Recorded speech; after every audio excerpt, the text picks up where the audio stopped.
ಕಳೆದ 3 ತಿಂಗಳ ಹಿಂದಷ್ಟೇ ದಾಂಪತ್ಯ ಜೀವನಕ್ಕೆ ಕಾಲಿಟ್ಟಿದ್ದ ದಂಪತಿಯ ಸಂಸಾರ ದುರಂತ ಅಂತ್ಯ ಕಂಡಿದೆ.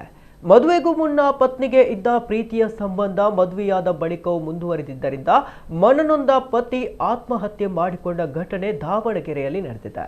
ದಾವಣಗೆರೆ ಮೂಲದ 28 ವರ್ಷದ ಗುತ್ತಿಗೆ ನೌಕರ ಮಣಿಕಂಠ ಕಳೆದ 3 ತಿಂಗಳ ಹಿಂದೆಯಷ್ಟೇ ಮದುವೆಯಾಗಿದ್ರು. ಆದರೆ ಮದುವೆಯಾದ ಬಳಿಕವೂ ಪತ್ನಿ ತನ್ನ ಹಳೆಯ ಪ್ರಿಯಕರನ ಜೊತೆ ಸಂಪರ್ಕ ಮುಂದುವರಿಸಿದ್ದಳು ಎಂಬ ಆರೋಪ ಕೇಳಿ ಬಂದಿದೆ.